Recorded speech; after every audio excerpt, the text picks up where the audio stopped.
وہ تیز تیز قدم اٹھاتا رسٹ واچ کو دیکھتا اپنے آفس سے باہر نکل رہا تھا۔ اف، بہت دیر ہو گئی آج تو۔ امی سے بہت درگت بنے گی، جنہوں نے تاکید کی تھی کہ ٹائم سے آ جانا، کیونکہ انہیں گاؤں میں اس کے خالہ زاد کزن کی شادی پر جانا ہے۔ اور ساس سلطان کو جیسے شدید ناگواری کا احساس ہوا۔ ایک تو اس کا اسکیجول اتنا ٹف ہوتا تھا، اپنے بزنس سے سر اٹھانے کی فرصت نہ ملتی، اوپر سے گاؤں جانا تو اسے موت لگتا تھا۔ 3 پیس سوٹ میں ملبوس، بال جل سے پیچھے کو چپکائے، وہ گاڑی میں بیٹھتے بیٹھتے بھی پیچھے بھاگتے شرجیل کو 100 کام سونپ چکا تھا، جو نہ صرف اس کا مینیجر تھا بلکہ دوست ہونے کے عہدے پر بھی فائز تھا۔ شرجیل اپنے کھڑوس باس کو تپتی آنکھوں سے گھور رہا تھا۔ جاؤ جاؤ، میری دعا ہے کہ وہیں کسی لڑکی کی زلفوں کے اسیر بن جاؤ، ہمارا بھی کچھ بھلا ہو جائے۔ شرجیل جو اس کی اتنی ٹف ورک روٹین اور روبوٹک لائف سے بہت بیزار ہوتا تھا، اسے بد دعا دیتا پیچھے سے چلایا تو ساس سلطان تمسخرانہ ہنسی ہنستا گاڑی میں بیٹھ گیا۔ ایسا ممکن نہیں میرے دوست کہ کوئی لڑکی ساس سلطان کے دل تک رسائی حاصل کرنے کی جرت بھی کر لے۔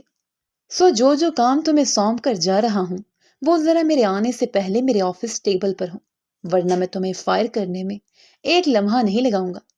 وہ اسے آخری حکم نامہ جاری کرتے ہوئے گاڑی سڑک پر دوڑا گیا اور شرجیل کا موڈ بگاڑ گیا۔ وہ اپنی سیاہ چمکتی BMW سے جیسے ہی باہر نکلا تو کچی سڑک پر بچھی گرد نے ہوا کے زور پر اس کے منہ پر زور سے تمانچہ مارا اور ساری گرد اس کے وجود کی لپیٹ میں آ گئی۔ کاشان سلطان، جو اپنے کپڑوں پر ذرا سی گرد کی تہ بھی برداشت نہیں کرتا تھا، اس کچرے اور گندگی کی ڈھیر کو اپنے وجود پر چڑھا دیکھ کر ایک دم سے تل ملا کر رہ گیا تھا۔ گاڑی کے دوسرے دروازے کھلے اور اس کی فیملی بھی برآمد ہوئی، اور کاشان کو ان پر بے تحاشا غصہ آیا، جو اسے اپنے ساتھ گھسیٹ کر اس چاند نگر گاؤں میں لائے تھے، جو بالکل اپنے نام کی طرح چاند کے جیسا ہی تھا، جس میں جگہ جگہ کھڈے پڑے ہوئے تھے اور کوئی سڑک بھی ہموار نہ تھی۔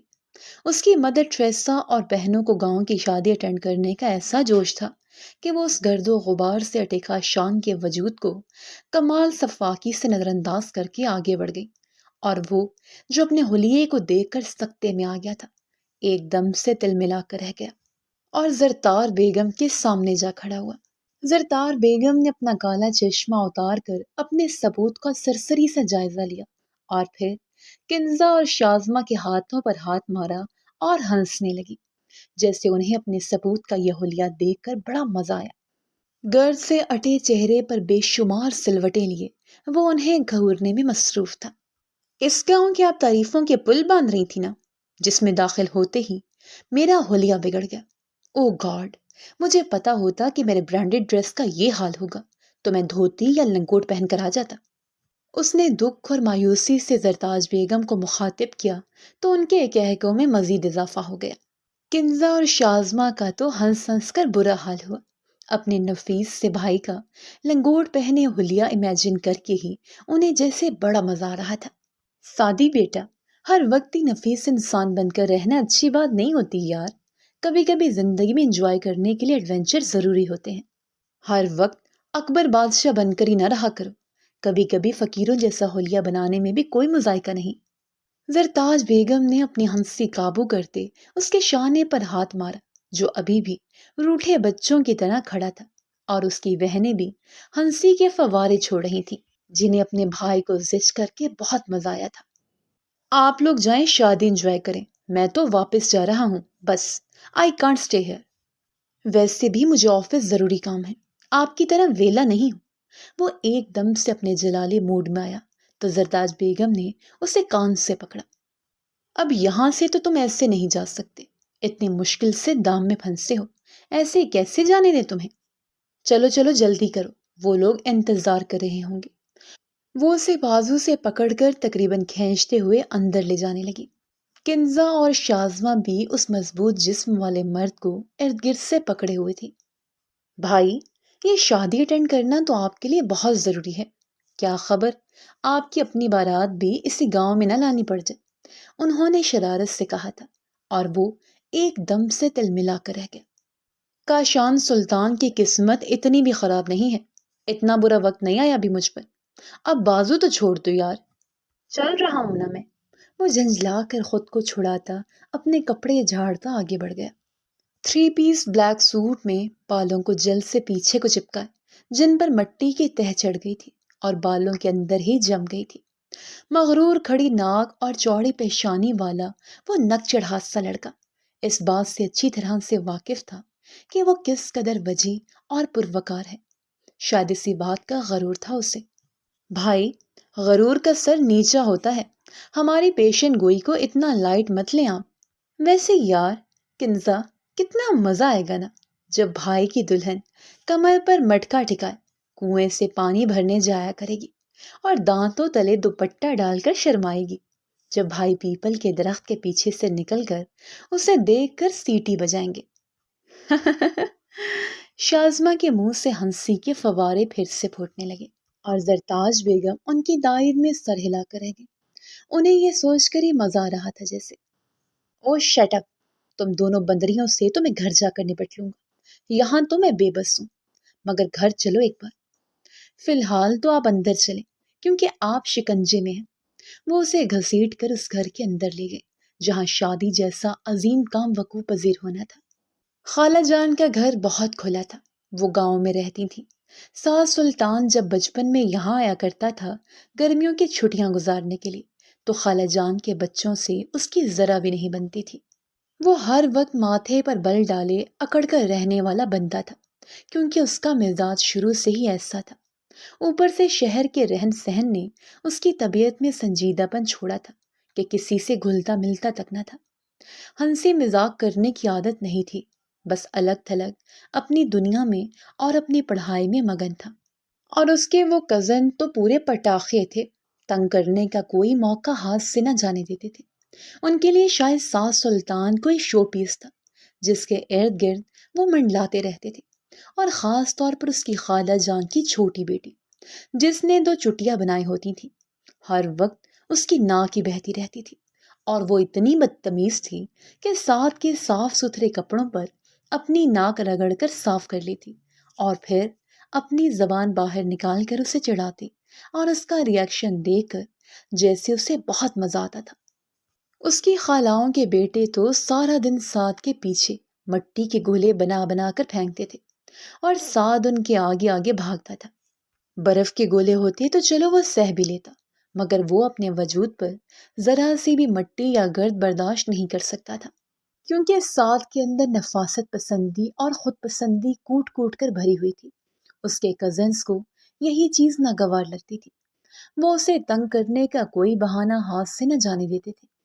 آخر کار سعد نے امی کے سامنے ہاتھ جوڑ دیے تھے کہ خدا کے لیے آج کے بعد اگر بہنوں کی یاد ستائے تو خود بھی آ جایا کریں، اکیلی مجھے ساتھ لانے کی زحمت نہ کیا کریں۔ اور آج وہ بہت سالوں بعد امی کی منتوں سے اس گاؤں میں آیا تھا۔ خالہ جان کے بڑے بیٹے عقیل کی شادی تھی، یہ گاؤں کی پہلی شادی تھی، اس لیے اس کے آنے کی خاص تاکید کی گئی تھی اس کے کزنز کی طرف سے۔ امی نے کہا کہ سادی، اب وہ بڑے ہو گئے ہیں، کوئی شرارت نہیں کریں گے، بہت سوبر اور ڈیسنٹ لوگ ہوتے ہیں گاؤں کے بھی، نہ جانے تمہارے دماغ میں یہ غلط نظریہ کیوں ہے کہ تم ہی اکیلے نفیس انسان ہو، تمہارے جیسا تو کوئی ہو نہیں سکتا۔ اور وہ واقعی ایسا ہی خود پسند انسان تھا جسے لوگ مغرور اور گھمنڈی بھی کہتے تھے۔ اوپر سے اس کی اعلیٰ تعلیم نے اسے اور بھی زیادہ خود پسند بنا دیا تھا۔ اسے لگتا تھا کہ دنیا کی ہر چیز تسخیر کر سکتا ہوں، مگر ہوش تو تب بڑے جب اس کی زندگی کے اہم ترین پڑاؤ میں گھر والوں کے سامنے اس کی ایک نہ چلی اور قسمت نے اسے آسمان سے اٹھا کر زمین میں دھنسا دیا تھا۔ کہتے ہیں کہ غرور کا سر نیچا ہوتا ہے، اور اس غرور نے تو اسے کہیں کا نہ چھوڑا تھا، کیونکہ اسی گاؤں کی لڑکی جو بچپن میں اپنی بہتی ناک سعد کے کف سے صاف کر کے زبان باہر نکال کر اسے چڑھاتی تھی، اسی کے ساتھ امی نے سعد کا رشتہ پکا کر دیا۔ اور جب اس بات کا علم سعد کو ہوا تو وہ الٹے قدموں بھاگ کھڑا ہوا۔ گاؤں کی شادی کا یہ اس کا پہلا تجربہ تھا۔ یہ شادی بالکل کھلے ماحول میں وقوع پذیر ہونا تھی۔ جب وہ وہاں داخل ہوا تو منجیاں بسترے لگے ہوئے تھے، ایک طرف دیگیں پڑی ہوئی تھیں جن میں نہ جانے کون کون سے پکوان تیار ہونے تھے۔ دوسری طرف عورتیں نل پر برتن مانج رہی تھیں، بے تحاشا برتن، اور ان پر اڑتی مکھیاں دیکھ کر سعد نے ناک پر ہاتھ رکھ لیا اور طے کر دیا کہ میں تو یہاں سے ایک نوالا نہیں کھاؤں گا۔ امی نے اس کی حرکت پر ایک چپت اس کے سر پر رسید کی تھی۔ پھر اس کی خالہ جان آئی، انہوں نے گھی شکر لگے ہاتھوں سے اس کے دونوں کندھوں سے پکڑا اور پھر بالوں میں بھی ہاتھ ڈال کر اس کے بالوں کو بھی گھی اور شکر کی مالش کر دی اور پھر اس کا ماتھا چوم ڈالا۔ یہ سب اتنا اچانک ہوا تھا کہ وہ بوکھلاہٹ کا شکار ہو گیا اور اپنا دفاع بھی نہ کر سکا۔ مٹی اور گرد سے اٹے کپڑوں پر گھی شکر کے داغ لگ چکے تھے، مطلب آج تو اس کا جی بھر کر امتحان لیا جا رہا تھا۔ اس سے پہلے کہ وہ وہاں سے کھسک کر جاتا اور اپنے کپڑے بدلتا جن کا ستیہ ناس ہو چکا تھا، اس کے کزنز کی فوج جو امی کے مطابق انتہائی ڈیسنٹ تھے، انہوں نے اس کا ایسا حشر کیا جیسے گاؤں کی بارات میں دلہے کا ہو جاتا ہے۔ کہیں سے دھکے لگتے ہیں، کہیں سے ٹھڈے، اور پھر جا کر وہ اپنے محبوب کی چوکھٹ تک پہنچنے میں کامیاب ہوتا ہے۔ اس کے کزن اس کے ارد گرد جمع ہو گئے تھے جیسے وہ کوئی خلائی مخلوق ہو۔ وہ بچھڑے یاروں کی طرح سانس سے لپٹ لپٹ کر مل رہے تھے کہ اس کا سانس تک بند ہونے لگا، اور پھر کچھ شریر سے بچے بندروں کی ٹولیوں کی شکل میں بھاگتے ہوئے اس کے کندھوں پر بندروں کی طرح چڑھ گئے۔ اف خدایا، کیا زندگی بھر کا امتحان ایک ہی دن میں لینے کا ارادہ ہے؟ اس نے بندروں کی فوج کو پیچھے ہٹا کر اپنا سر باہر نکالا تو دیکھا امی اور بہنیں اسے اس حالت میں اکیلا چھوڑ کر نہ جانے کہاں چلی گئی تھیں۔ اسے ان کی بے اتنائی پر ٹوٹ کر رونا آیا۔ جب اس کی حالت کی اچھی خاصی دھلائی ہو چکی اور بینڈ بج گئے تو ساس سلطان نے پھیکی سی مسکراہٹ سے انہیں پیچھے دھکیلا، کہا کہ میں ذرا چینج کر لوں۔ تو اس کا کزن عقیل، جو شاید دلہا بننے والا تھا، بولا کہ یار اتنے ہینڈسم لگ رہے ہو ان کپڑوں میں، چینج کیوں کرنا؟ اور وہ جیسے اپنے آپ سے ہی گھن آ رہی تھی اس کو حیرت سے دیکھنے لگا۔ کیا اسے نظر نہیں آ رہا تھا کہ اس کے کپڑے کس قدر گردآلود اور خراب ہو چکے ہیں؟ خدا خدا کر کے بچھڑے یاروں سے ملنے ملانے کا دل خراش لمحہ ٹلا تو اسے ایک کمرے میں دھکیل دیا گیا، پر شکر تھا کہ کمرہ کافی صاف ستھرا تھا۔ ایک بڑا سا پلنگ کمرے کے بیچوں بیچ پڑا تھا جس پر اجلی سفید چادریں بچھی تھی، اور واش روم بھی ساتھ ہی تھا۔ اس نے جلدی سے کپڑے بدلے تو کچھ سکون کا سانس جسم سے خارج ہوا، اور وہ تو یہ سوچ کر ہی پریشان ہونے لگا تھا کہ پورے 3 دن اسے اپنی طبیعت پر ناگواری سہنا ہوگی، مگر اسے کیا معلوم تھا کہ اب تو پوری زندگی ہی یہاں قسمت پھوٹنے والی تھی، کیونکہ اس کی امی جان نے آج تک اسے دی گئی محبتوں کا ایک دم سے اتنا بڑا بدلہ وصول کیا تھا کہ وہ اپنے ہی پیروں پر کھڑا نہیں ہو سکا تھا۔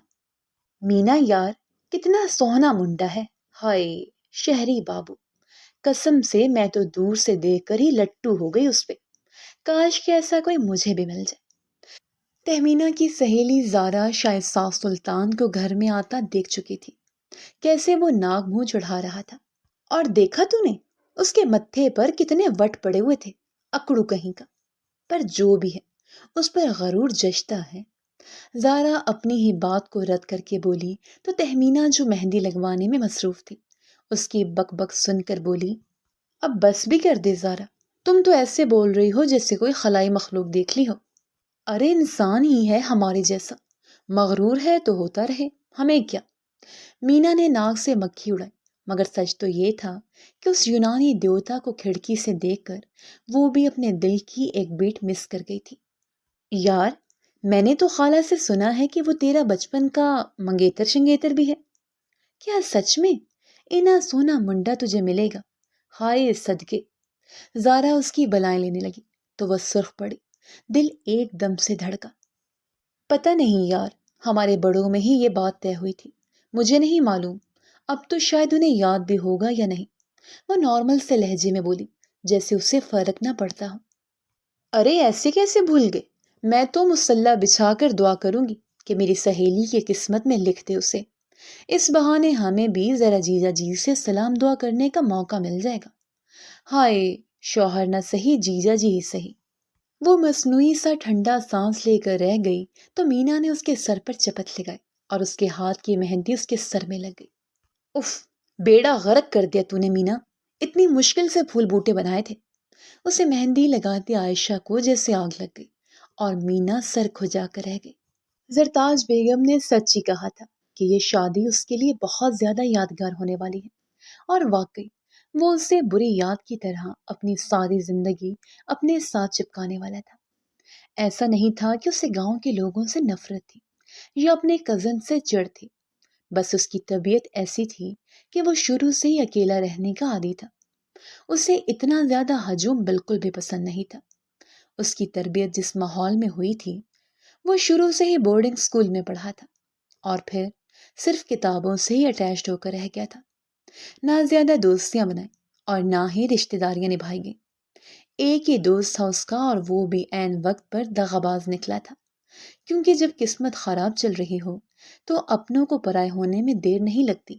وہ پوری شادی میں کسی اسٹیچو کی طرح رہا تھا، بار بار گھڑی پر وقت دیکھتا کہ کب جانے کا پروانہ ہاتھ لگے گا۔ ہر طرف سے اسے زومینی جملے کسے جا رہے تھے اور اس کے ماتھے کے بل مزید گہرے ہو جاتے تھے۔ نہ چاہتے ہوئے بھی اس کی نظریں اس وجود کو ڈھونڈتی رہیں جس کے نام پر اسے چھیڑا جا رہا تھا۔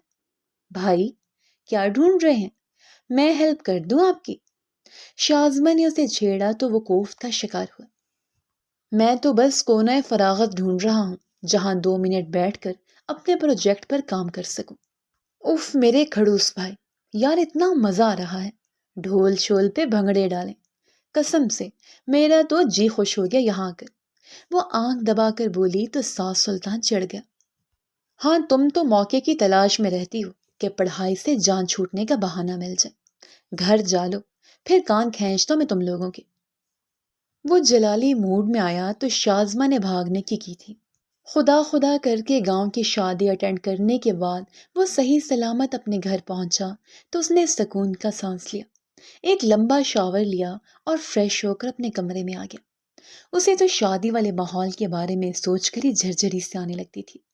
اتنا ہنگامہ، اتنا شور، ڈھول ڈھمکے، اس کی طبیعت عجیب بیزار ہو گئی تھی ان 3 دنوں میں۔ نہ جانے گاؤں کے لوگ اتنے منہ کھول کھول کر کیوں ہنستے ہیں، اور میری امی اور بہنیں بھی ان سے کم نہیں لگ رہی تھی۔ اف، وہ سوچ کر ہی ہول گیا۔ انہوں نے تو جی بھر کر مزے لیے تھے اور انجوائے کیا تھا، مگر اس کی تو مت ماری گئی تھی۔ مگر خیر تھی، امی کا حکم بھی تو ماننا تھا نا، ورنہ وہ ناراض ہو جاتی اگر میں نہ جاتا تو۔ وہ نفیس ہونے کے ساتھ ساتھ ایک فرمانبردار بیٹا بھی تھا، اور سوچا کہ 3 دن کی تو بات ہے، پھر تو میں ہمیشہ کے لیے وہاں کبھی نہیں جاؤں گا۔ چاہے امی جتنا بھی زیادہ فورس کریں گی، میں انہیں ٹال دیا کروں گا۔ وہ جیسے ٹھان چکا تھا، مگر زرتاج بیگم تو ایک نئے مشن کے ساتھ اس کے کمرے میں داخل ہو چکی تھی اور بیڈ پر بیٹھ گئی۔ ساس سلطان جو آئینے کے سامنے اپنے بال جلد سے پیچھے چپکا رہا تھا، جن کا ان 3 دنوں میں حشر نشر ہو چکا تھا، کیونکہ اس کے کزنز اور اس کی خالائیں بار بار اس کے بالوں میں ہاتھ چلا کر انہیں خراب کر دیتی تھیں۔ شاید یہ ان کے پیار کرنے کا اور لاڈ کرنے کا ایک انوکھا سٹائل تھا جو اسے ذرا بھی نہیں بھایا تھا۔ وہ برش ہاتھ میں پکڑے اپنے بال پیچھے کو موڑ رہا تھا کہ امی نے ایک دم سے ایسا حملہ کیا کہ اس کے ہاتھ ہوا میں ہی معلق ہو کر رہ گئے۔ اسے لگا شاید اس نے کچھ غلط سنا ہے۔ اس نے ایک دم سے امی کی جانب دیکھا، کہا کہ امی، کیا میں نے وہی سنا جو آپ نے کہا؟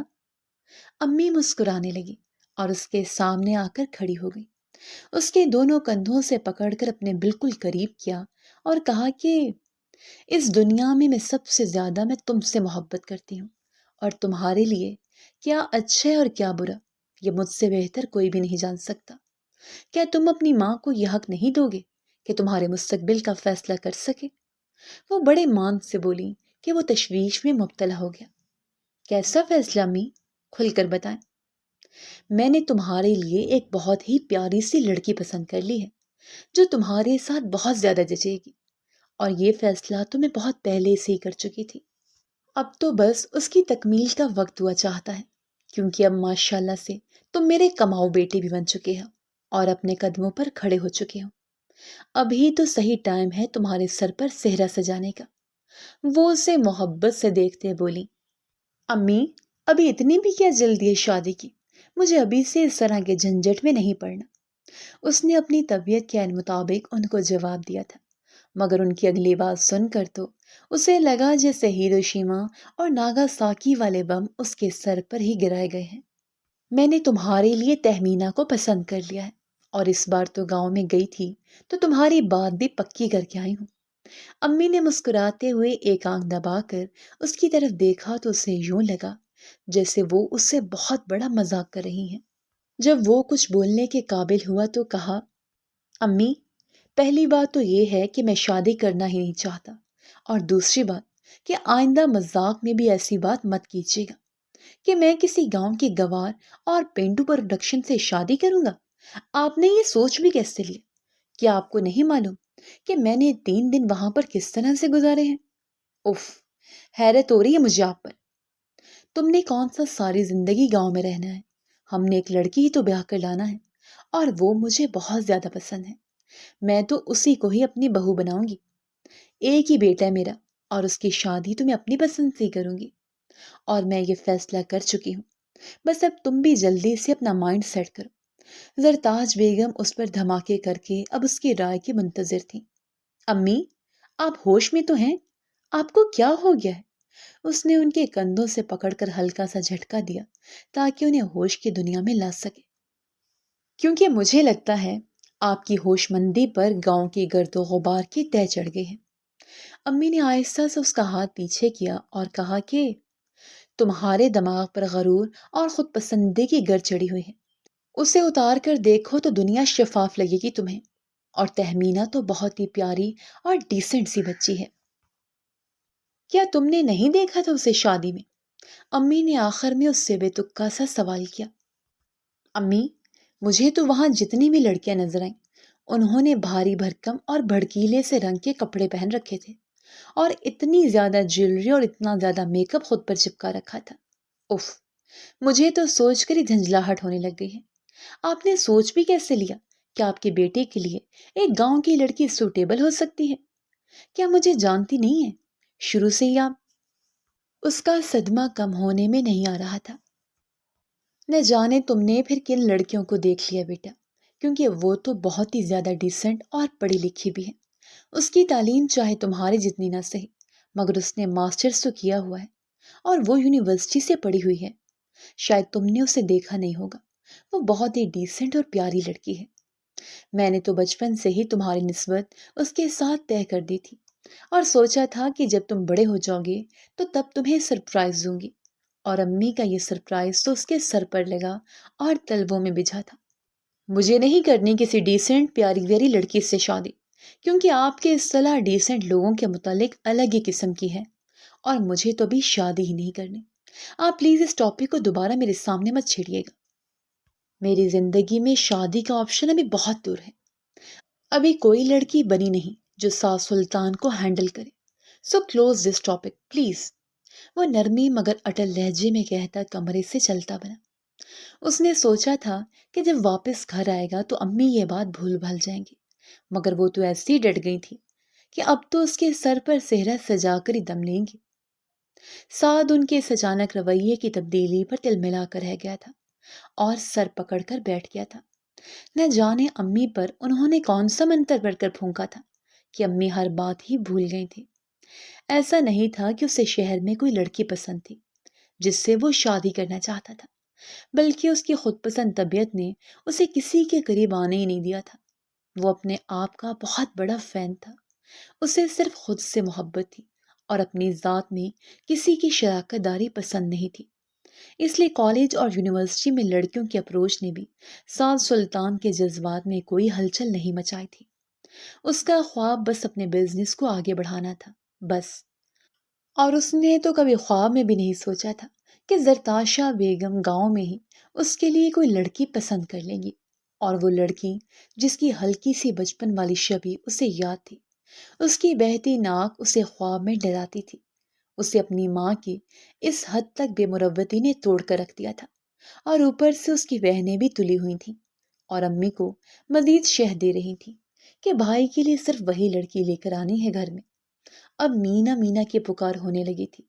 جتنی بھی کوشش کرتا ان کا ٹاپک چینج کرنے کی یا ان کا دھیان بھٹکانے کی، مگر ان کی سوئی مینا پر ہی اٹکی ہوئی تھی۔ کہ جلد از جلد بھائی کے لیے اسی کو بیاہ کر لانا ہے۔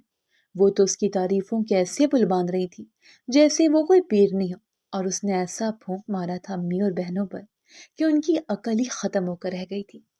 جب ایک رات وہ آفس سے تھکا ہارا گھر واپس آیا تو امی، کنزا اور شازمہ اپنے سامنے ڈھیر سارے شاپنگ بیگز پھیلائے بیٹھی تھی۔ وہ اکثر ہی شاپنگ کرتی تو ساتھ کو اپنی شاپنگ دکھاتی تھی، تو وہ مسکرا کر ان کے پاس بیٹھ گیا۔ وہ ان بیگ سے بھاری کامدار جوڑے نکال نکال کر اسے دکھا رہی تھی جو انہوں نے شاید کبھی زندگی میں نہیں پہنے تھے۔ وہ تھوڑا سا حیران ہوا، کہا کہ اتنے زیادہ ہیوی جوڑے آج کل گرمی میں کون پہنتا ہے؟ یا پھر سے کوئی شادی آ رہی ہے؟ اف، کیا گاؤں میں پھر کسی کی شادی ہے؟ میرا تو ذکر بھی کوئی نہ کرے کہ میں جاؤں گا۔ وہ ایک دم اٹھ بیٹھا۔ ارے ایسے کیسے نہیں جاؤ گے؟ بہت بڑی شادی ہو رہی ہے ہماری فیملی میں، جس کا ہمیں بچپن سے انتظار تھا۔ وہ دونوں پٹاخہ شوخی سے بولی۔ وہ جو پچھلی شادی کے تجربے سے گزر چکا تھا، اس لیے کہا کہ بھائی میرے تو ہاتھ کھڑے ہیں، میں تو اس شادی میں اب بالکل بھی شرکت نہیں کروں گا، تم جانا اور تمہاری رشتے داری۔ یہ کہہ کر اٹھنے ہی لگا تھا کہ اس کی دونوں بہنوں نے اس کے دونوں کندھوں سے پکڑ کر کرسی پر بٹھا دیا اور کہا کہ ارے بھائی بیٹھیں تو صحیح، آپ کے لیے اتنا بڑا سرپرائز ہے اور آپ کا تو اس شادی میں شرکت کرنا انتہائی ضروری ہے کیونکہ آپ ہی تو دلہا ہیں۔ اور سعد ان کی بات سن کر ہونکوں کی طرح ان کو تک رہا تھا، شاید وہ کوئی بہت بڑا مذاق کر رہی تھی۔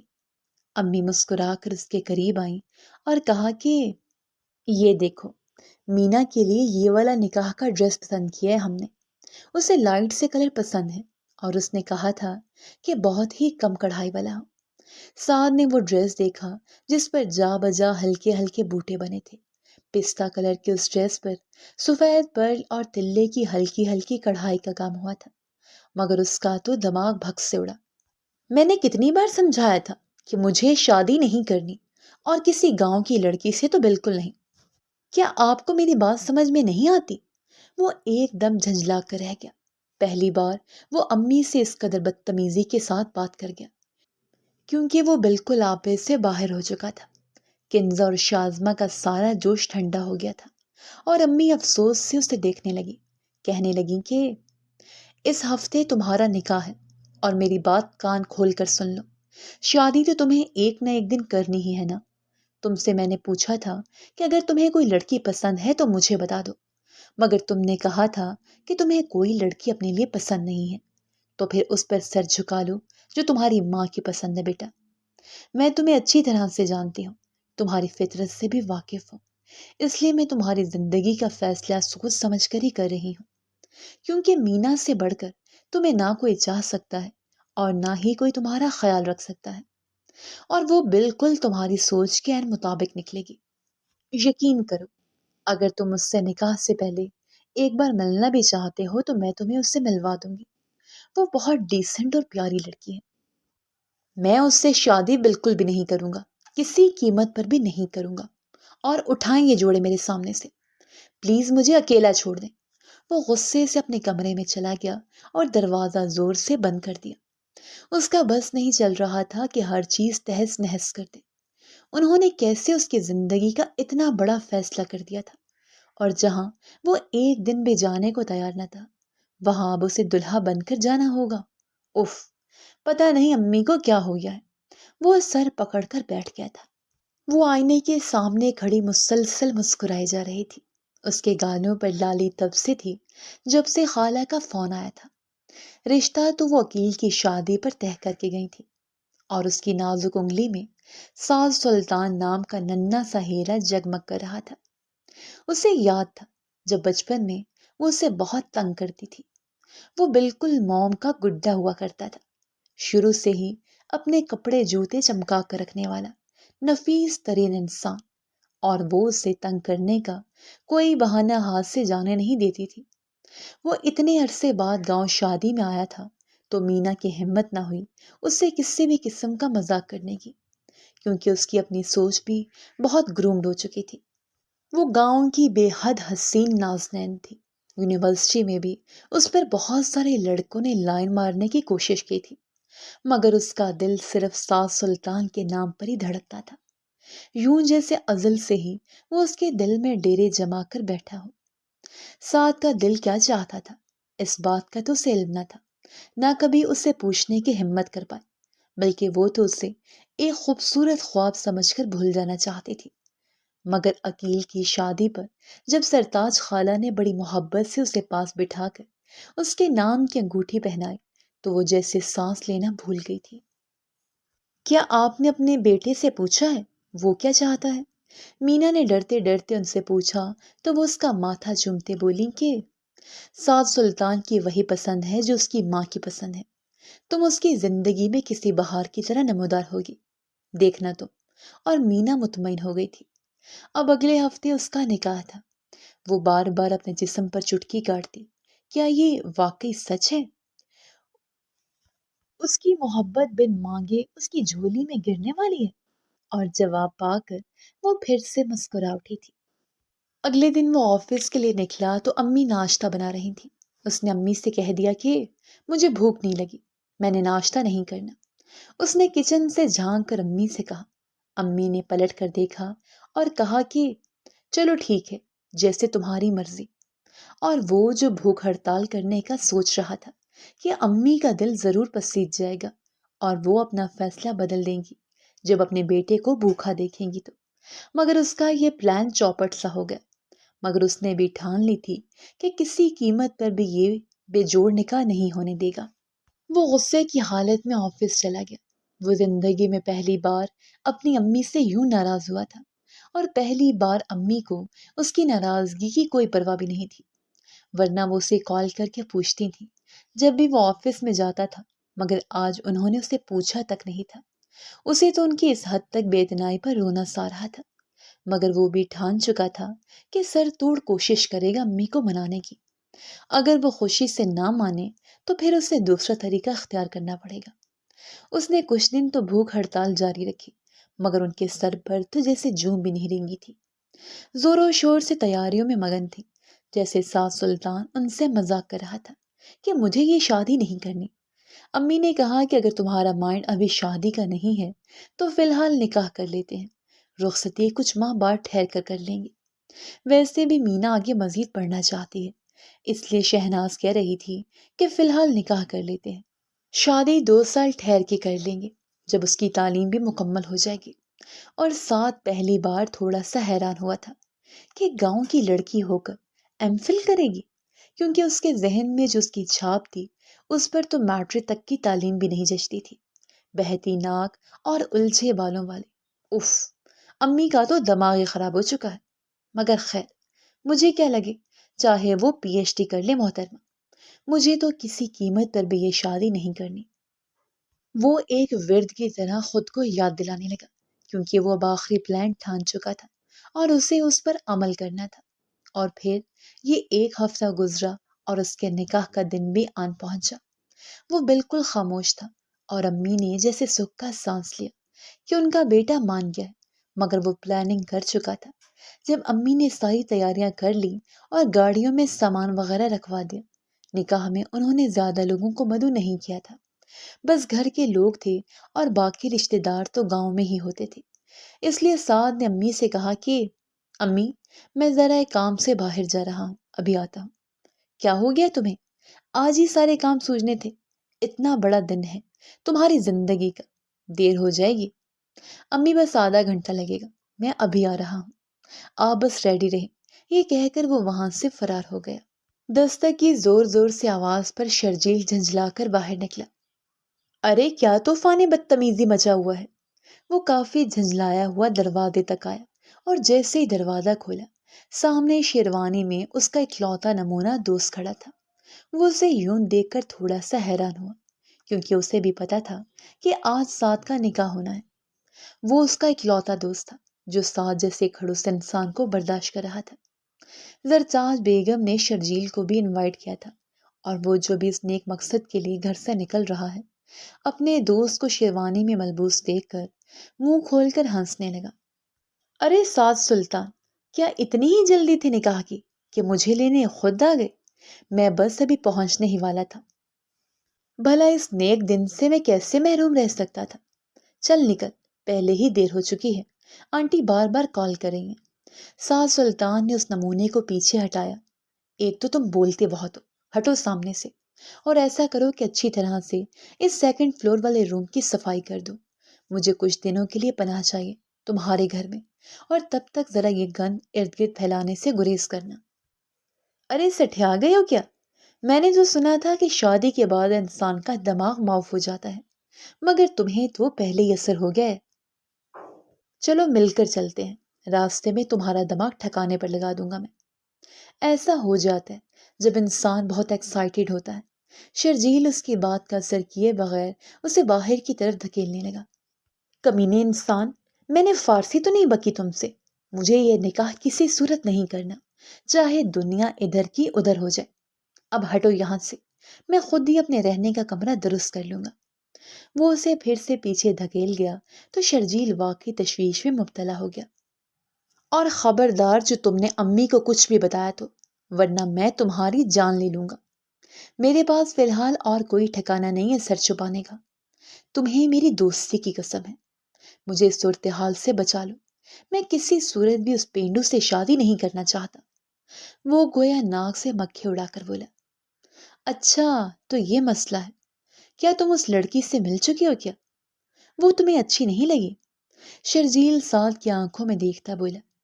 اس سے ملنا ضروری نہیں سمجھتا میں، اور میں گاؤں کے ماحول سے اچھی طرح سے واقف ہوں۔ وہاں پر لوگوں کا رہن سہن اور طور طریقے کیسے ہوتے ہیں، یہ میں 3 دنوں میں ہی دیکھ کر آ چکا ہوں۔ اس میں کون سے سرخاب کے پر لگے ہوں گے، وہ بھی تو اسی ماحول کا حصہ ہے نا۔ اور میں تو اس کی شکل بھی نہیں دیکھنا چاہتا۔ وہ انتہائی غصے کی حالت میں لگ رہا تھا۔ اب جلدی سے مجھے اپنی شرٹ اور پینٹ دو، میں چینج کرنا چاہتا ہوں۔ کوئی ڈھنگ کے کپڑے دینا۔ اچھا میں ابھی لاتا ہوں۔ یہ کہہ کر وہ کمرے سے باہر نکل گیا، اور سعد ریلیکس ہو کر کمرے میں بیٹھ گیا اور وقت گزرنے کا انتظار کرنے لگا۔ اس نے سوچا تھا کہ کچھ دن یہاں رہے گا اور پھر جا کر امی سے معافی مانگ لے گا۔ میں انہیں کسی بھی طرح منا لوں گا، کیونکہ بہت زیادہ دیر تک مجھ سے ناراض نہیں رہ سکتی تھی۔ جیسے وہ خود کو تسلی دینے لگا، مگر اسے کیا معلوم تھا کہ شرجیل کا بچہ اس حد تک گھامڑ اور دغاباز نکلے گا، کیونکہ کسی کو بھی سعد کے جذبات کی کوئی پرواہ نہیں تھی۔ سب لوگوں کو اپنی پڑی تھی، اور اس کے سر پر سہرا سجانے کی پڑی تھی۔ اس نے اپنا موبائل آف کر رکھا تھا۔ رات کے 7 بج چکے تھے جب شرجیل عجلت میں کمرے میں داخل ہوا اور کہا کہ یار بہت بڑا مسئلہ ہو گیا ہے۔ سعد نے کہا کہ کیا ہوا ہے، قیامت آ گئی ہے کیا؟ وہ جو اپنا کمرہ سیٹ کرنے کے بعد سستانے کے لیے لیٹا تھا، ایک دم اٹھ بیٹھا۔ قیامت ہی سمجھو، کیونکہ آنٹی کو جب پتا چلا کہ تم گھر سے غائب ہو گئے ہو تو ان کا بی پی شوٹ کر گیا ہے، اور وہ بے ہوش ہو گئی ہیں۔ ہم ہاسپٹل جا رہے ہیں، جلدی اٹھو۔ سعد کے پیروں تلے سے زمین ہی نکل گئی، کیونکہ اس نے تو ایسا سوچا بھی نہیں تھا کہ امی دل پر ہی لے لیں گی۔ وہ فوراً سے کمرے سے باہر نکلا اور فل سپیڈ سے گاڑی چلا کر گھر کی جانب روانہ ہو۔ دل زور سے دھڑک رہا تھا۔ اسے اب اندازہ ہوا تھا کہ اس نے بالکل ہی بچکانہ حرکت کی تھی، گھر سے بھاگنے والی۔ اسے ویسے ہی کوئی نہ کوئی طریقہ لڑا کر امی کو منانا چاہیے تھا، مگر انہوں نے تو یہ صدمہ دل پر ہی لے لیا تھا۔ جیسے وہ گھر پر پہنچا اور کمرے میں گیا، کنزا اور شازمہ امی کے پہلو میں چپکی رو رہی تھی۔ انہوں نے ابھی تک نکاح کے جوڑے پہن رکھے تھے۔ سعد انتہائی شرمندگی کے عالم میں امی کے سامنے گیا اور ان کے پاؤں پکڑ لی۔ زرتاج بیگم ایک ہی دن میں صدیوں کی بیمار لگ رہی تھی۔ امی مجھے معاف کر دے، آپ جیسا کہیں گی میں ویسا ہی کروں گا۔ مجھے آپ کا ہر حکم، ہر فیصلہ منظور ہے، بس اب جلدی سے ٹھیک ہو جائے۔ وہ مغموم دل سے گویا ہوا۔ اپنی ماں کے لیے تو وہ جان تک دے سکتا تھا، مگر زرتاج بیگم نے اس کی جانب دیکھنا بھی گوارا نہیں کیا، اور شازمہ سے کہا، اسے کہو یہاں سے چلا جائے، مجھے اس سے کوئی بات نہیں کرنی۔ آج میں اس کی وجہ سے اپنی بہن کے آگے شرمندہ ہوئی ہوں۔ نہ جانے وہ بیچاری کس حال میں ہوگی، اس کی حالت مجھ سے جدا نہیں ہوگی، بدنام ہو چکی ہوگی کہ نکاح کے وقت ہی اس کا دلہا غائب ہو چکا۔ کہاں کہاں نہیں میں نے ڈھونڈا اسے، شاید غلطی میری ہی ہے جو میں اس حد تک اس پر بھروسہ کیا اور بڑے مان سے اپنا فیصلہ سنایا کہ میرا بیٹا ہے، اپنی ماں کی لاج رکھ لے گا۔ مگر اس نے تو نہ صرف مجھے شرمندہ کیا ہے بلکہ مجھے اپنی بہن کی اور اپنی بھانجی کی نظروں میں بھی شرمسار کر کے رکھ دیا ہے۔ وہ معصوم بچی، اس کے کتنے ارمان ہوں گے جو آج بھسم ہو چکے ہوں گے۔ اس بہانے بلا ٹلے میرے سر سے، امی کو میں سنبھال لوں گا۔ وہ دل ہی دل میں گویا ہوا، اس کے اندر ایک سکون سا اترا تھا، مگر چہرے پر پریشانی سجا کر امی کی طرف دیکھا، کیونکہ وہ ماں کی یہ حالت دیکھ کر بالکل بھی اچھا محسوس نہیں کر رہا تھا۔ آپ پریشان نہ ہوں، میں خالہ سے خود معذرت کر لوں گا، ان کے پیر پکڑ لوں گا۔ اگر آپ چاہتی ہیں تو میں ابھی بھی یہ نکاح کرنے کو تیار ہوں، مگر پلیز مجھ سے ناراض مت ہو۔ وہ ان کے سینے سے لپٹ گیا تھا اور رونے لگا۔ امی نے کہا، کوئی بات نہیں بیٹا، مجھے یوں تمہاری زندگی کا فیصلہ نہیں کرنا چاہیے تھا، بس تم بے فکر ہو کر جاؤ، کیونکہ اب ویسا ہی ہوا ہے جیسا تم چاہتے تھے۔ سعد اپنے کمرے میں چلا گیا اور بیڈ پر ڈھیر سا گیا۔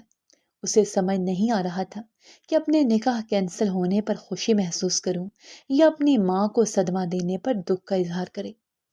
وہ ابھی تک ساکت وجود کے ساتھ اپنے کمرے میں بیٹھی تھی۔ میک اپ اور کاجل تحلیل ہو گیا تھا۔ اتنی حد تک اور اتنی شرمساری اس نے زندگی میں کبھی نہیں اٹھائی تھی۔ مینا پلیز ریلیکس ہو جاؤ، وہ شخص تمہارے قابل ہی نہیں تھا، تم اس سے بہت زیادہ بیٹر ڈیزرو کرتی ہو۔ زارا اور عائشہ اسے سمجھا رہی تھی، مگر وہ بالکل گمسم سی بیٹھی تھی۔ ایک کانچ کا گھر تھا جو ٹوٹ چکا تھا اور اس کی کرچیاں مینا کی آنکھوں میں سمٹ آئی تھی۔ کاش ساز سلطان تم میری اتنی تذلیل نہ کرتے، پہلے ہی بتا دیتے کہ تم یہ زبردستی کا بندھن نہیں نبھا سکتے۔ میں نے تمہیں شدت سے چاہا تھا، مگر تم تو نفرت کے لائق بھی نہیں ہو۔ وہ زور سے اپنی آنکھیں رگڑ گئی تھی۔ وہ اٹھا تو امی کی طبیعت ویسے ہی تھی، وہ زاروں قطار رو رہی تھی۔ اس کی ہنستی مسکراتی ماں کا دل ٹوٹ گیا تھا۔ امی کیا بات ہے، آپ اتنا کیوں رو رہی ہیں؟ تو کہنے لگیں کہ وہاں سے کال آئی تھی، تہمینہ کہہ رہی تھی کہ شہناز کو ہارٹ اٹیک ہوا ہے، وہ ہاسپٹل میں ہے، اور وہ یہ بھی کہہ رہی تھی کہ اپنے بیٹے سے کہہ دیجیے گا کہ اس نے جو ہماری زندگی کے ساتھ مذاق کیا ہے اس پر وہ کبھی اسے معاف نہیں کرے گی۔ اور وہ ایک دم سے بالکل ہی صوفے پر گر سا گیا، کیونکہ اس نے ایسا سوچا بھی نہیں تھا کہ ایک ذرا سے گھر سے غائب ہونے پر وہ دو خاندانوں کی زندگیاں یوں ڈسٹرب ہو جائیں گی۔ اب اسے سب واپس ٹھیک کرنا تھا۔ کون سے ہاسپٹل میں خالہ؟ چلیں ہم ان کو پوچھنے جاتے ہیں، میں خود ان سے معافی مانگوں گا، ان کے پیروں میں گر جاؤں گا۔ اسے اب واقعتاً افسوس ہو رہا تھا کہ اس نے بہت غلط کیا تھا۔ ہاسپٹل پہنچا تو خالہ بستر پر کسی بیمار دل کے مریض کی طرح پڑی تھی۔ ڈاکٹرز کا کہنا تھا کہ ہارٹ اٹیک اتنا سویر نہیں تھا، اس لیے ان کی جان بچ گئی۔ امی تو ان سے لپٹ کر پھوٹ پھوٹ کر رونے لگی تھی، اور وہ مجرموں کی طرح ہاتھ باندھے پیچھے کھڑا تھا اور اپنی نظریں جھکائے کھڑا تھا۔ کمرے میں اور بھی لوگ تھے جو شاید خالہ کے بیٹے اور بیٹیاں تھیں۔ وہ نظریں اٹھا کر ان کی طرف دیکھنا بھی نہیں چاہتا تھا، کیونکہ وہ بہت زیادہ شرمسار تھا۔ وہ فوراً سے خالہ کے پاس گیا اور ان کے آگے ہاتھ جوڑ کر معافی مانگنے لگا۔ اس کے علاوہ اور کوئی چارہ نہ تھا۔ میں نے سب کچھ خراب کیا ہے اور اب میں ہی سب کچھ ٹھیک کرنا چاہتا ہوں، مجھے اس نکاح پر کوئی اعتراض نہیں ہے۔ یہ کہتے ساتھ ہی اس نے نظر اوپر اٹھائی تو ساتھ کی نظر اس سوگوار حسن پر پڑی اور پھر ہٹنا بھول گئی۔ وہ بالکل سادہ سے سفید لباس میں کسی دیوی سے کم نہیں لگ رہی تھی۔ اس کی آنکھیں رو رو کر سرخ پڑ چکی تھی۔ جب اس نے دوپٹے کے پلو سے انہیں صاف کیا تو اس کے سفید ہاتھوں پر مہندی سے پھول بوٹے بنائے گئے تھے، اور ہاتھ کی پشت کے بالکل درمیان میں مینا اور سعد لکھا تھا، اور سعد کا دل اسے دیکھ کر خون کے آنسو رونے لگا۔ کاش کہ میں اس نکاح سے قبل دیکھ لیتا تو شاید گھر سے بھاگنے کی بجائے اس کے قدموں میں گر پڑتا۔ وہ اتنی معصوم اور پیاری سی تھی، یا خدا یہ میں نے کیسا ظلم کر دیا، خود پر بھی اور اس کے ساتھ بھی۔ اس کے دل میں گہرا ملال رقم تھا، کیونکہ بچپن میں اس نے جو تہمینہ دیکھی تھی وہ اس تہمینہ سے بالکل الگ تھی۔ جب اس کی نظریں ساس سے ٹکرائیں تو ان میں نفرت تھی، اتنی شدید نفرت کہ وہ فوراً سے اپنی نظریں جھکا گیا اور خالہ کی طرف دیکھنے لگا۔ خالہ، مجھے صرف نکاح ہی نہیں کرنا بلکہ ساتھ رخصتی بھی کرنی ہے، اور یہ نکاح آج ہی ہوگا۔ وہ اتنی بے چینی سے بولا کہ سب لوگ اس فیصلے پر حیران پریشان ہو گئے۔ خالہ نے کہا کہ کوئی بات نہیں بیٹا، ہر انسان کی اپنی اپنی پسند ہوتی ہے، ہمیں بھی تم پر اپنی دھونس جمانے کا کوئی حق نہیں تھا۔ جو بھی کیا ہے ہم بڑوں نے بہت غلط کیا ہے، ہمیں معاف کر دینا اور اس بات کو بھول جاؤ، مجھے تم سے کوئی شکوہ نہیں ہے۔ خالہ نے اس کے سامنے جب ہاتھ جوڑے تو سعد نے فوراً سے ان کے ہاتھ پکڑ لی۔ دل کا ملال چہرے سے عیاں ہونے لگا۔ اسے اب دیر نہیں کرنی تھی۔ میں آپ سے ریکویسٹ کرتا ہوں خالہ کہ میں سب کچھ ٹھیک کرنا چاہتا ہوں، اور میں ٹھیک کر بھی دوں گا، بس آپ مجھے ایک اور موقع دے دیں پلیز۔ وہ بڑی منت اور التجا سے ان کے سامنے جھکا ہوا تھا۔ خالہ نے ان کے سر پر ہاتھ رکھ دیا۔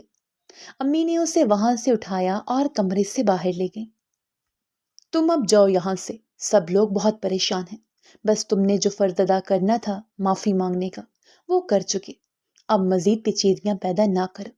اور وہ امی کو کیا سمجھاتا کہ وہ صرف معافی ہی نہیں مانگنا چاہتا بلکہ اب واقعی دل سے راضی ہے اس نکاح پر، کیونکہ اسے پہلی نظر میں دیکھ کر سعد کو اندازہ ہو گیا تھا کہ وہ ان پینڈو عورتوں سے کس حد تک مختلف لڑکی ہے۔ اس نے امی سے کہا کہ میں آج ہی یہ نکاح کرنا چاہتا ہوں۔ امی نے کہا تم پاگل تو نہیں ہو گئے؟ تمہاری خالہ ہاسپٹل میں پڑی ہیں اور تمہیں نکاح کی پڑی ہے، اور اب کوئی بھی نکاح نہیں ہوگا، بس ختم کرو اس قصے کو، پہلے ہی میری بے وقوفی نے یہ دن دکھائے مجھے۔ امی، میں واقعی سیریس ہوں۔ امی نے کہا کہ فی الحال تو تم گھر جاؤ، اس پر بعد میں بات کریں گے۔ اور وہ گھر آ کر مسلسل اپنے کمرے میں ٹہل رہا تھا بے چینی سے۔ اسے خود بھی نہیں اندازہ تھا کہ ایک دم سے اس کے دل کی لے کیسے بدل گئی، اور پہلی ہی نظر اس پر پڑنے پر وہ اندر باہر سے کتنا بدل چکا تھا۔ نہ جانے وہ شادی میں کہاں غائب تھی، کیونکہ سعد نے اسے وہاں نہیں دیکھا تھا، یا شاید سعد نے کسی کے چہرے پر غور ہی نہیں کیا تھا، نہ ہی اسے دلچسپی سی دیکھنے میں۔ امی گھر آئیں تو وہ ان کے ارد گرد منڈلانے لگا۔ دل کو کسی پل قرار نہ تھا۔ بس بہت ہو گیا معافی نامہ، اب زیادہ اوور ایکٹنگ مت کرو۔ میں نے سب کو سمجھا لیا ہے کہ میرا بیٹا تھوڑا سا مختلف ہے، اور میں نے ہی اس پر زبردستی اپنا فیصلہ مسلط کیا، اس لیے میں نے سب سے معذرت کر لی ہے۔ امی، آپ نے ایسا کیوں کیا؟ پہلے آپ نے میری مرضی جانے بغیر میرا نکاح کا فیصلہ کیا، اور اب پھر میری مرضی جانے بغیر انکار بھی کر دیا۔ ایسے تھوڑی نہ ہوتا ہے۔ آپ ابھی اور اسی وقت انہیں فون کریں اور کہیں کہ ہم نکاح کے لیے کب آئیں۔ اور امی اس کی اچانک کایا پلٹ پر حیران رہ گئیں۔ اب تمہیں کیا ہو گیا ہے؟ اتنا تماشا کریٹ کرنے کے بعد کہہ رہے ہو کہ اب سب ٹھیک کر دیں؟ ایسے تھوڑی نہ ہوتا ہے، کسی لڑکی کی عزت اتنی عام نہیں ہوتی بیٹا۔ تمہیں کوئی مجبوری نہیں ہے، جاؤ اپنی بزنس میٹنگز اٹینڈ کرو۔ زرتاج بیگم نے ناگواری سے کہا، جو بھی ہوا ہے وہ واپس بھی موڑا جا سکتا ہے، بس میں اپنے دل سے اور اپنی خوشی سے یہ نکاح کرنا چاہتا ہوں۔ زرتاج بیگم بس اسے دیکھ کر ہی رہ گئی۔ رات کو جب وہ ان کے کمرے میں آیا تو کہا کہ کیا آپ نے خالہ لوگوں سے بات کی؟ اس کے لہجے سے بے چینی عیاں تھی۔ زرتاج بیگم کچھ پریشان سی لگ رہی تھی، کہنے لگی کہ تمہاری خالہ اور سب لوگ تو مان گئے ہیں، مگر اب مینا نہیں مان رہی، کہہ رہی ہے کہ میں اپنی اس حد تک تذلیل برداشت نہیں کر سکتی۔ اس نے نکاح سے انکار کر دیا ہے، اور سعد کا تو جیسے دل ہی ٹوٹ گیا۔ آپ مجھ سے بھی تو زبردستی کر رہی تھی نا، اب تہمینہ سے بھی زبردستی نکاح پڑھوا لیں، کیونکہ میں اب اسی سے نکاح کروں گا اور شادی بھی۔ وہ ضدی اور اکڑو انسان اپنا فیصلہ سنا کر وہاں سے چلا گیا۔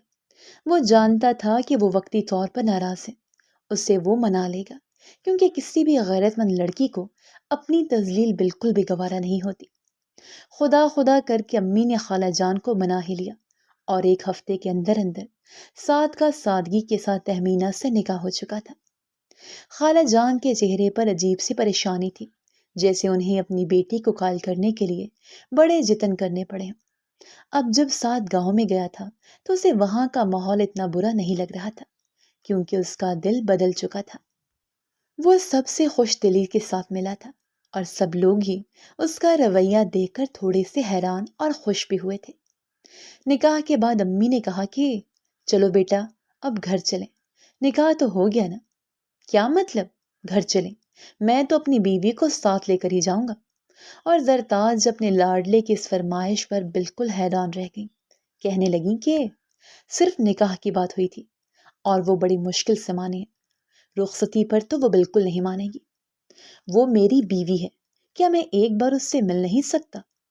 امی نے کہا کہ وہ تم سے بالکل بھی نہیں ملنا چاہتی، پہلے ہی گھر والوں نے اسے مجبور کر کے یہ نکاح کروایا ہے، اور وہ بہت زیادہ ناراض ہے، مجھ سے بھی ٹھیک سے بات نہیں کر رہی۔ آپ مجھے اس کا کمرہ دکھائیں، میں خود چلا جاتا ہوں۔ اور زرتاج بیگم کو ہتھیار ڈالنے ہی پڑے۔ اس نے ہلکی سی دستک دی اور کمرے میں داخل ہوا تو وہ بالکل سادہ سے لباس میں پلنگ پر بیٹھی تھی۔ اس نے نہ تو ہاتھوں پر مہندی لگائی تھی اور نہ ہی کوئی ہار سنگھار کیا تھا، اور اس کا حلیہ چیخ چیخ کر کہہ رہا تھا کہ اس کے ساتھ کیسے زبردستی کی جا رہی تھی۔ سعد اس کے سامنے کرسی پر بیٹھ گیا۔ اس نے ناگواری سے اپنا چہرہ دوسری طرف موڑ لیا۔ وہ روزانہ بڑی بڑی بزنس میٹنگز اور ڈیلز کر کے مخالف کو لاجواب کرنے والا انسان آج اس معصوم سی لڑکی کے سامنے یوں سوچ میں پڑ گیا تھا کہ کس طرح سے اسے منائے، اسے بتائے کہ اس کے سوگوار حسن نے ایک ہی نظر میں کیسے ساتھ کے غرور کو پاش پاش کر دیا تھا۔ گلا کھنکار کر اسے مخاطب کیا، مجھے معاف کر دو، میں نے تمہارا دل دکھایا ہے، تمہارے نازک جذبات کو ٹھیس پہنچائی ہے، میں اس چیز کا مداوع کرنا چاہتا ہوں۔ بمشکل چند الفاظ گلے سے نکالے۔ مداوع تو آپ کر چکے ہیں، زبردستی مجھ سے نکاح کر کے میری بھی زندگی خراب کر چکے ہیں اور اپنی بھی۔ وہ اپنے لہجے کی سختی کو دباتی ساس سلطان کو اندر تک شرمسار کر گئی۔ زبردستی تو وہ تھی جو میں اس دن کر رہا تھا، مگر ہاسپٹل میں تمہیں دیکھنے کے بعد جو میں نے فیصلہ کیا ہے وہ بالکل میرے دل کی رضا ہے، نہ کہ کوئی زور زبردستی ہے۔ میں اگر نکاح سے بھاگنے سے پہلے تمہیں دیکھ لیتا تو شاید آج اس طرح سے تم میرے نکاح میں نہ آتی۔ وہ صاف کوئی سے بولا تھا۔ اچھا، ہاسپٹل میں ایسا کیا ہو گیا تھا کہ آپ کی سوچ اور نظریہ ہی بدل گیا؟ آپ کے نزدیک تو ہم کوئی پینڈو اور جاہل گوار لوگ ہیں۔ وہ اپنا ہی مذاق اڑاتی بولی، ساتھ کو مزید شرمندہ کر گئی۔ وہ مسکرانے لگا تو اس پر بھی میرے خیالات پہنچ چکے تھے، اس لیے تو وہ اتنا ناراض تھی۔ اس نے ایک دم سے اس کا ہاتھ تھام لیا، وہ ہاتھ جس پر اب بھی مہندی کے مٹے مٹے سے نقوش میں اس کے نام کے ساتھ مینا کا نام لکھا تھا۔ وہ محبت سے انہیں اپنے گرفت میں لیے مینا کی دھڑکنیں بے ترتیب کر گیا۔ اس نے اپنا ہاتھ جھٹکنے کی کوشش کی۔ میں اب پورا حق رکھتا ہوں تم پر، اور جس طرح سے تم نے اپنے ہاتھ پر میرا نام لکھا ہے مجھے لگتا ہے کہ تمہارے دل پر بھی میرا نام لکھا ہوا ہے۔ اور رہی بات میرے خیالات کی تو میں ان پر شرمسار ہوں، کیونکہ میں شروع سے ہی تھوڑی سی خود پسند طبیعت کا مالک رہا ہوں، مگر تمہیں دیکھنے کے بعد میں خود سے زیادہ تمہیں چاہنے لگا ہوں۔ مجھے حیرت ہوتی ہے کہ کیسے ایک لمحے بھر کی نظر نے میری زندگی بھر کے نظریات اور انا کو توڑ کے رکھ دیا۔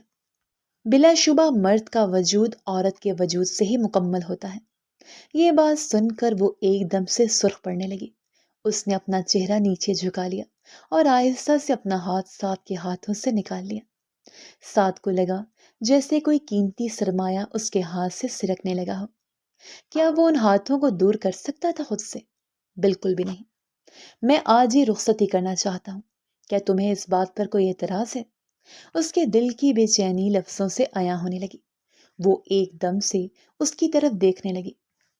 بھیگی آنکھیں سیاہ آنکھوں سے ٹکرائیں تو سعد کا دل جیسے ٹھہر سا گیا۔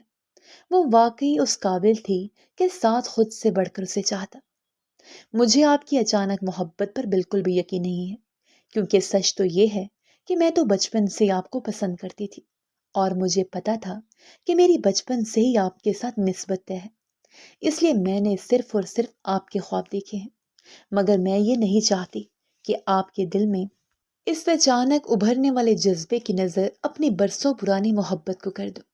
اس لیے آپ کو بھی اب انتظار کی سولی پر لٹکنا ہوگا، پورے 2 سال کے لیے، اور وہ جو اس کے اظہار محبت پر ایک دم سے سرشار ہوا تھا۔ مینا کے لفظ انتظار پر تڑپ کر اسے دیکھنے لگا۔ اس کی بات سن کر ایک دم دہل کر رہ گیا۔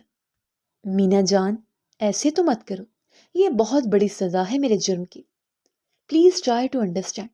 مگر وہ اسے گھورنے لگی۔ آپ نے زبردستی اپنی شرائط پر مجھ سے نکاح کیا ہے، مگر اب رخصتی صرف میری شرائط پر ہوگی۔ ویسے بھی مجھے پڑھنا ہے، ظاہر ہے ساز سلطان کی پینڈو بیوی کو اس کے مقابل آنے کے لیے کچھ تو ہاتھ پاؤں مارنے ہوں گے نا۔ وہ شرارت سے بولی اور سعد اس کی شرارت پر دل و جان سے اس پر فدا ہوا۔ زیادہ سے زیادہ 2 ماہ کا انتظار کر سکتا ہوں، خدا کے لیے اس سے زیادہ مجھے انتظار کی سولی پر نہ لٹکانا، کیونکہ میں تمہارے جتنا صابر نہیں ہوں۔ اور رہی بات تعلیم حاصل کرنے کی، تو میں خود تمہیں اجازت دوں گا آگے پڑھنے کی، روز پک اینڈ ڈراپ بھی کروں گا یونیورسٹی سے۔ اس کی بات سن کر مینا اسے چیلنج کرتی ہوئی نظروں سے دیکھنے لگی، کہنے لگی کہ اب آپ جائیں، ملاقات کا وقت ختم ہو چکا ہے۔ کیا مطلب؟ کیا تم اپنا فیصلہ نہیں بدلو گی؟ سعد کے دل کو دھکا سا لگا۔ بالکل بھی نہیں بدلوں گی، کیونکہ میری انا بھی مجھے اس بات کی اجازت فی الحال نہیں دیتی۔ اس لیے آپ تمیز سے گھر واپس جائیں، اٹھیں۔ وہ ایک دم پلنگ سے اٹھ کر اسے بھی اٹھنے کا کہنے لگی۔ شوہر ہوں تمہارا، کچھ تو رسپیکٹ دو مجھے، ایسے کیسے جانے کا کہہ سکتی ہو مجھے؟ وہ جیسے ناراض ہوا تو مینا اپنی ہنسی دبانے لگی۔ جو بھی تھا وہ اتنی آسانی سے پگھلنے والی نہیں تھی۔ اوپر سے امی بھی کمرے میں آ گئی اور اس سے ہاتھ پکڑ کر باہر نکالا۔ نکلو اور چلو گھر۔ کیا یار امی، اپنی بیوی سے تھوڑی دیر کے لیے باتیں بھی نہیں کر سکتا؟ امی نے کہا کہ اسی بیوی کو تم نے ٹھکرایا تھا نا، اب تمہیں انتظار کی سولی پر لٹکنا ہوگا۔ جب تک تہمینہ اپنی مرضی سے رخصتی کی تاریخ طے نہیں کرے گی، اس پر کوئی زبردستی نہیں کی جائے گی۔ اور وہ امی کی بات سن کر تل ملا کر رہ گیا، اور میرا دل مجھے کوس رہا تھا۔ اس نے ایک نظر اوپر دروازے کی اوٹ میں کھڑی اس اپسرا کی طرف دیکھا جو اب صرف اس کے نام لکھ دی گئی تھی، اور ایک سرد آہ منہ سے خارج کی، کیونکہ اسے ابھی دسترس میں لانا ممکن نہیں تھا۔ وہ سر کھجاتا ہوا زرتاج کے پیچھے پیچھے چلنے لگا۔ 2 سال؟ نیور! میں بہت جلد آؤں گا مینا، اور کوئی مجھے روک کر تو دکھائے۔ وہ دل میں ٹھانتا گاڑی میں بیٹھ چکا تھا۔